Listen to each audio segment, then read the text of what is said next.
Hey guys, it's me, EODGamer here, and let's talk about Powercreep in Honkai Star Rail. It's been very long, almost 6 months since we last did this kind of video, and let's talk about what has changed since then and what is going to happen in the future as well. Now, first things first, the best part about having a game with a very long history already is where we get to do some analysis on what has happened. We have actual statistics and data to show what went up and then what came down after that. So let's talk about it. In the early days, for those of you, let's travel back in time right now. In the early days, we had a meta of Zila, Jingyuan. These were the two characters that pretty much dominated the entire meta. And slowly, after some period of time, we actually had a bit of baton pass to move over to the next two DPSs. Walk down memory lane here for some of us who started very early on in the game and have been following the channel since as well. We have been doing this for a pretty long time too. So Invited Lune, Jingliu were then the next two characters that came into flavor. And slowly, as the game go on, we had meta shifts, broad things that changed. We went from a hyper carry style in the early days of Honkai Star Rail, moving on to a little bit more of a little bit meta shift, and also because we got free characters like Dr. Ratio, people started to move more in a follow-up team compositions, as well as a bit of DOT, since Black Swan was the first main DPS DOT other than Kafka to be released in the game. And moving on, of course, now this is the current game state in terms of the fancier characters. Notice here I just put in the DPS characters because this is very obvious to see how the meta changes. But of course there are other big characters that are super important. We will touch on in a bit. I just wanted to give an overall arcing overview because DPS characters are the ones that are very obvious to see what changed from okay to good to not that okay. And this is pretty much the game state that we are in now with Boot Hill Break. Boot Hill is representative for overall break teams. You have your Akirion teams, you have your Firefly teams. These are kind of the very, very popular characters right now. And the next phase, and that's what this video aims to do, we not only want to talk about Powercreep in terms of who's going to be the next phase, but the main objective of this video is really to tell us what characters tend to outperform, even though ups and downs of the meta shifts and stuff, and what characters just struggle throughout, and etc. Next phase, of course, that's why we're doing this video right now, is I think that we are in for a little bit of a shift in terms of the meta changes maybe, and also new very strong DPSs coming out. Fei Xiao is one of them that could be very strong. We of course don't have live information right now. I'll touch on more of it once the live stream comes out, which is probably in a couple of days as the time of recording this video. If it's already out, you're watching this sometime in the future, you can check the channel out for more information, official information. We don't really discuss leaks on this channel. So next part over here. And there are 4 inevitable truths, tripping on my words here, 4 inevitable truths to Powercreep. What are the 4 things that are going to happen? No one, I guess no one can actually dispute this. The first one is you will have new enemies. In Honkai Star Rail, a game that has been out for 1 year plus, we are still going to have new enemies coming out, be it whether monsters that are specific elements need to break them, or you need specific targeting their shield, they have protection, they have damage reflect, they have cleanse, they have super high effect resistance. All of these things definitely will come in the game. The game will not be at a stale state where everything is the same. We are probably in the easier part of the game, and it will just get more and more difficult. Natural progression of games in general. The second thing that is undisputably true is that there are going to be new characters in the game. It's a gacha game, and after all, and the way that Hoyoverse monetizes Honkai Star Rail is by selling you new characters, selling you new light cones, so 2 things, and as well as maybe skins in future, the battle pass resources, all of those things, other stuff. It's just the monetization model of gacha games, and new characters will be added into the game. So these are all things that affect Powercreep in general and pushing it into the trend of why Powercreep will happen in gacha games. The third factor here is we will have, I put new/rotational game modes because I don't know at this stage 1 year plus into the game whether they're going to be introducing more game modes, because we already have 3, right? We have Apocalyptic Shadow, we have Pure Fiction, and we have the Memory of Chaos. So I would think that they are planning to go on a rotational basis between these 3 game modes, or perhaps, I don't know, maybe they might have a 4th game mode, a 5th game mode in future to add on to Simulated Universe and blah blah blah. So it could see some variety. I just put it here. This is also a undisputed truth. It's either going to rotate, change, or new things are going to happen. And the 4th thing, which I want to expand a little bit on, is new styles. There are going to be new styles in the game, be it whether you're talking about path, whether you are having more hunt characters. I don't mean new paths, don't get confused by this. I just mean expansion in terms of hunt, expansion in terms of erudition, expansion in terms of preservation, abundance. We can see that quite obviously with like nihility characters expanding into like debuff, DOT, some of them might even become a healer somewhat in the future, and etc. Even harmony characters being like DPSs in nature. You have also elemental expansion, where you have hunt characters of all different elements coming out. They will expand broader on that. But the more important thing that we actually done a lot of analysis on this channel is actually team composition styles. And let's go on to the next part here, which is styles of teams. These, for those of you who have followed the channel for a while now, there are 8 main styles in Honkai Star Rail. Don't worry if you haven't seen the video, the 8 styles of Honkai Star Rail on the channel, you can just search it out on YouTube. It will be probably ranked for one of the top few. In terms of you just search this up on YouTube search bar. There are 8 main teams, for those of you who have no idea. And the idea here is Honkai Star Rail tends to rotate the new characters in one of these 8 teams. If you're not talking about paths and element changes, most characters in the game that are released, and by most I mean so far as 100%, will fit into one of these 8 styles, and that's how they like differentiate from each other.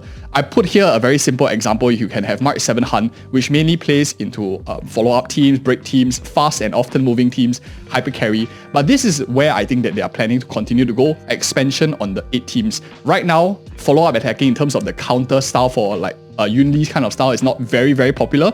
Whereas like, for example, the traditional follow-up like Topaz, Nambi, Doctor ratio is already quite established, and fast and often is something that they might want to move in towards in a future HBDK teams as well. For more information, if you want more theory on what is this 8 teams, we'll talk about it in this specific video. But for this video, I want to mainly talk about Powercreep, because that's why we are here for. Now that we have understood while we laid the grounds, we understand what is the things that are going to happen to Honkai Star Rail and how it specifically applies to this game.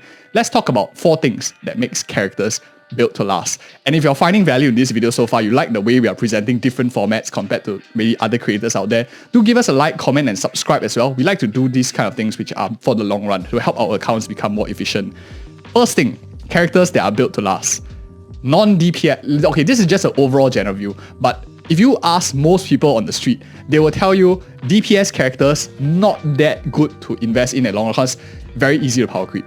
Support characters, on the other hand, very good because they go the long way, harder to power creep. But I will show you in this video in a little bit that that's not always true, not always the case. Yes, most DPSs tend to get power creep easier, but not all supports are 100% everlasting. We'll touch on that in a bit too. So first thing, characters be built to last. Generally, they are non-damage dealers in general. Why is that the case? Some of you might be wondering. It's easier to sell a damage dealer that deals 1 million damage than sell a support that protects you for 1 million damage. I don't know why, it's just how we work as human beings. We just want to see big PP numbers, more damage. It is what it is, but if it sells, that's what the company will likely push out more. Versatile characters are also characters that are built to last. We talked about the 8 different teams already. Characters that can play not only to the 8 different teams, but even their kit can be done doing a lot of different things. For example, they are buffers, they are debuffers, they are healers, all in one, damage protection, damage mitigation, blah, blah, blah. Those are kind of characters that are more versatile than others. Niche characters tend to be not as viable in the long run. Of course, there are exceptions. This is just broad blanket rules to the case.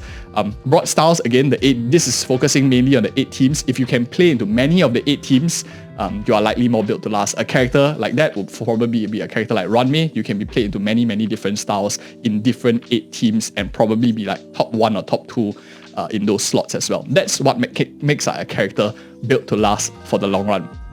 And last but not least, rare. You can't be in a crowded space where everyone is like all very good. There are so many competition in that area. If you are one of the rare characters, or these characters particularly rare, you probably will last a little bit longer than a lot of your other counterparts who are like super common, and there's like a lot of alternatives in the game too. So now, I put this out here, don't need to cover and go by one.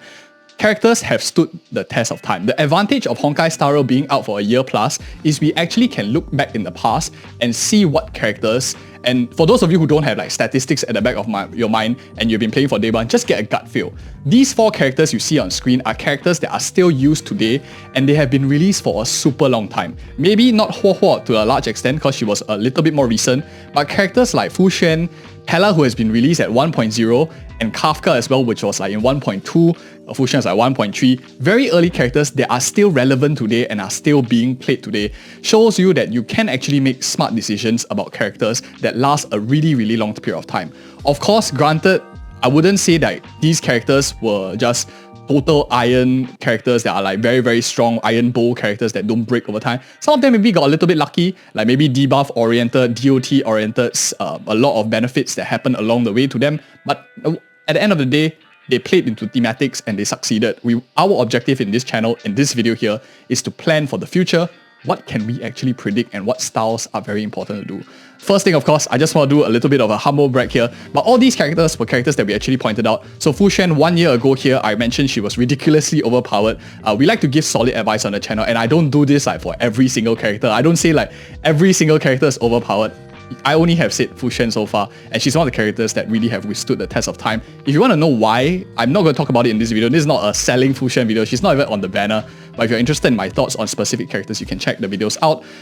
Dela, this video was done all the way back in like when Honkai Star Rail first came out. 5 must-build units in Honkai Star Rail. Dela was one of them in where I mentioned in the video too. So these are all pretty solid recommendations. And of course, Kafka here, we had our previous one, Resistant to Powercreep video, which we did like a year ago. This is of course an updated format. Kafka was one of them, and she indeed stood the test of time for at least a year duration. Ho is also another solid character.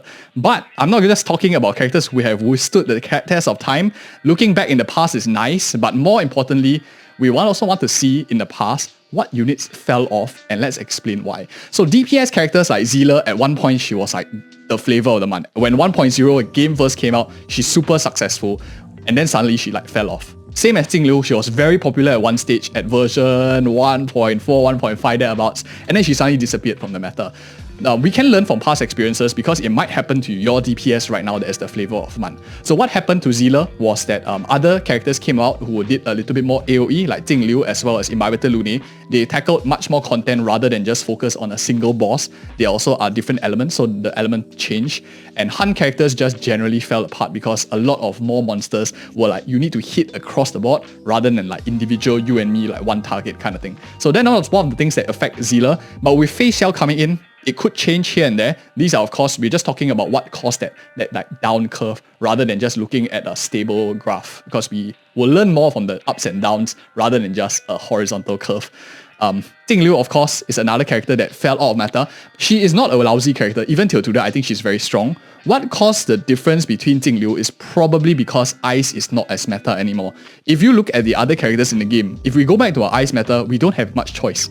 There aren't any characters that are very solid Ice DPS. It's just that we haven't had a criteria where everyone is weak to ice. We don't have the deer in the Memory of Chaos anymore, or like much less, and a lot of the enemies are not as weak to ice as they are. Everything seems to be like lightning, imaginary, and recently like physical and fire a little bit more when they're trying to sell Firefly and Boot Heal and stuff like that. So DPS characters. But do you remember what we said? Like non-DPS characters can also fall off, and these are two characters that were affected by the drop as well. Bronya as well as Tingyun. If you rewind before Ranmei came about, like before Sparkle, before Ranmei, before Robin came about, the two characters that everyone was echoing, everyone was chanting out loud that is like the best characters in the game were Bronya as well as Tingyun. Now 4-star characters, generally you can understand why they fall off, and limited 5 stars generally are expected to fall off, but they were relevant for a super long period of time. New characters came about, and the reason why they fell off is because Ranmei was just more universal than Bronya. She offered a lot more. Sparkle offered somewhat of a similar push to Bronya, as well as a lot of skill points, which helped Imbibitor Lune teams. And of course, Robin is great for follow-up attacking, so they play into new styles. And then these two characters kind of like disappeared from the meta. I mean, of course, if you do not have the signature, like the 5 stars, you probably are using Tingyun, and there's nothing wrong with that. I'm just talking about like a broader picture. This is what happened for us to understand and how it might apply to our favorite characters right now, moving forward, or the characters that you are planning to pull. So, looking at the past is nice, but now let's talk about some characters that are positioned for the future, because that's what this video is aiming to do. Not only do I want to give you like my top 5, but I also want to tell you, you want to know what broadly characters that will do well so that you can invest in a longer period of time. I will also give you a DPS character that I think is very good as a side bonus. I don't think all DPS characters will get power creep equally in time. One of the characters that I think is, let's start from the first and easiest category, is the sustain characters. I think the 4 of these, I wanted to say like Trinity, but I don't know, what is the 4 version of a Trinity? A quantity? I have no idea, man. But Fucc, Aventurine, Luota, and Ho Ho. Some might argue Luota is the weakest out of all of them, but he was also the earliest character to be released out of all of them. He was even released in CBT 1. Was it 1 or 2? Way back in like 2021, 2022. His kit has been around for a long period of time. The fact that you can still play him today and he's not totally irrelevant. In fact, he became slightly more relevant with characters like Yun Li and tied together with characters like Blade. We might see a resurgence in Luota, especially if we get more of the game modes moving towards follow-up attacking counter style, because that's where he excels in out of the rest of the bunch. But defensive characters, Fucc, Aventurine, Ho Ho, Luota, very hard to go wrong between each of them. I think they're all very solid. If you want to know my thoughts on differences between each of them, I have explained it many times on the channel. Just like search Fucc versus Aventurine, Fucc versus Ho Ho. We talked about all their differences already. I won't go in depth, but just rest assured, pick a defensive character, you're pretty much safe, good to go. And of course, new characters like Lingsha likely will fall in the same bracket because she's of course an abundance. As of time of recording, I do not have official information. I can't elaborate more, but as long as the character is not too niche, good enough to fit into most teams, maybe like a Gallagher 5-star, I think these are characters that are pretty solid. You can make do with a 5-star abundance, a 5-star preservation, quite well moving into the future. But for the sake of not getting struck by Hoyoverse, I'm just going to put it aside and say I have no idea right now. Next category, of course, is the Nihility characters. Nihility characters are very similar to Harmony characters in a sense that there are 2 types of Nihilities. One is the damage dealers, second one is the supportive Nihility characters, and these 3 are the supportive Nihility characters in general. You have Jiao Qiu, which is the recent character currently on banner as time of recording. A lot of damage buffing. Offers you DOT, offers you a lot of Akirion support, so you can play into 2 styles, and also is providing that fire burn damage, the Ashen Rose, which only other characters that can do that reliably often is like Grey Knife and Hook to like most of the extent. Other than that, Kafka is a hybrid. She's a bit of both. She's both a support that procs DOT, because she uses her skill, she immediately procs the instances. She counters the weakness of DOTs. DOT's problem, if enemy move too slow, the procs don't happen. Kafka instantly pops that DOT. So regardless of how slow the enemy moves, you will still get the DOT. That's why Kafka is very fundamental and why she lasts a very long period of time, because she helps you pop that DOT, and even if the enemy is like frozen, they are slowed, they are broken, Kafka still helps you break it, prop the DOT, which is a very huge fundamental issue with DOT teams without Kafka in general. Silver Wolf, she's just super solid, especially new players in the game. You don't have much characters. She helps you overcome by the elemental coverage by putting a lot of weakness into the enemy. But nowadays, you could argue that a lot of characters can do that themselves, so the relevance of Silver Wolf may not be as high as she was way back in like 1.1, 1.2, but it's still pretty high tier today, and likely is going forward if you are a player who is new to the game, don't have many characters. The other 3 characters in the broad group category is of course your Harmony characters. These are like Ranmei, these are Robin as well as Sparkle. Very solid picks that will add value to many accounts. Some might add value to more accounts than others, but they are all best in slot in some form of another. And as promised, I won't just talk about supports. It's like at this point of time, if you've played enough gacha games, you've watched our channel for a long period of time, the characters on screen here should be quite comfortable for you. What DPS characters do I think goes a little bit longer than others is characters that apply weaknesses into enemies. 3 of such characters I think will be quite interesting to think of is Boothill, you have Akirion, and you have Firefly. These are the 3 DPS characters currently in the game that have independently be able to apply weakness in the enemies. Why are these good? Is because you reduce the complexity of the things that can power creep your character by, for example, in Jing Liu's case, Ice no longer relevant, Akirion can colorless break. Ice no longer relevant, or like physical no longer relevant, Boothill slaps the physical resistance into the enemy directly.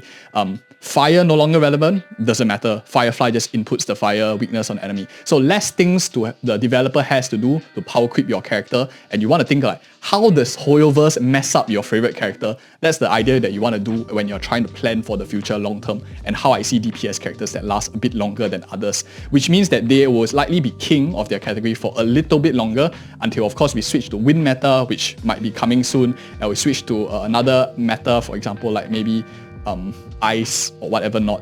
then those will be a totally different thing. We are more going to the horizontal movement of accounts already. So as promised, let's go on to the fun part here. This is the top 5. I know this is like the title of the video and stuff, but it's not the essence of this video. This is just my personal rating, but the concepts that we have talked about in this video goes a far longer way than just highlighting 5 characters. But if you want to know my thoughts on the top 5 characters in the game in terms of power creep right now, putting my name on it and signing off, I think these are the top 5 right now that will last for the next 6 months, even as we are entering a dangerous period, changing meta perhaps with the new Xianzhou characters that are being released like Fei Xiao, Ling Sha, and blah blah blah. My top pick, I'll do a bit of explanation also, probably Fucc. Fucc is still one of the favorite characters in the game for me. She just offers a lot of stuff. Why do I like Fucc so much? I'll just give you a very quick summary. I know she's not a banner, so I won't elaborate too much on it. She provides damage mitigation. She provides apportionment of damage. This is a guaranteed taunt if you think about it. Doesn't matter whether your teammates get attacked, Fucc absorbs all the damage. The problem with defensive characters in general and a lot of healers is you do not utilize their HP stat. Fucc utilizes her entire stat bar because it's converted into damage taken for your teammates. A very chunky Aventurine, if he doesn't get attacked, the only thing that is being utilized in his stat pool is his shield. That is one of the biggest things about Fucc that I think makes a huge difference. Many else like her crit buffing, her CC, ignore, and then all the other stuff that she does, her AoE and whatnot. Fucc is probably one of the better characters. I want to elaborate more. You can check out our videos if you're interested. Since she's not on banner, I don't want to like FOMO people. The next character who's also not on banner, but I think is a very solid choice moving forward as well, is a character like Runmei. Many people argue Sparkle, Robin, Runmei. I think Runmei is probably the better one out of most team competition, is because she can be played into almost any team and you will be relatively okay. She might not be best in slot like Robin for follow-up attacking teams, but she will never be too far behind. If you can slot Runmei in, you're probably going to get a DPS gain in most teams, and you are probably wondering, can I have 2 Runmeis? Which side do I put her in? That's probably the bigger cause for concern for most people who have Runmei, rather than you have no idea where to slot her in. Just super general, super versatile, and the 8 teams of Honkai Star Rail actually shows her true potential. The only one that she probably doesn't outperform in significantly is a case where you need to action advance your teammates, which is where, of course, follow-up Robin, Sparkle might outperform a little bit more. But that is one team which is currently not super meta. Maybe if we shifted that, Runmei's relevance would fall, but still she is quite strong regardless, because you still have access to dance like Cone, which helps you push up your teammates. Jiao Qiu, new character, so maybe I'll expand a little bit more. I'm not a salesman, I don't get any commission from selling you characters whatsoever. I just want to help you build more efficient accounts. And if you're finding value in this video so far, you appreciate the honest content, please help me like, comment, and subscribe. Joining as a member would definitely make my day as well. But Jiao Qiu, super strong unit. He offers a lot of debuff. He's a 5-star character, which is a lot more chunkier than 4-star characters. One of the biggest things people forget is although he's tied to the relevance of Akirion and DOT characters, he can be played into both. He offers you action rolls, so a lot of fire application, a lot of DOT application, a lot of debuffing, almost 100% uptime, super simple to play. And one of the most key things is he's a 5-star with 5-star stats. The issue with Nihility teams is you generally don't want to run a tank aggro drawer, and they tend to split their damage very evenly across the board.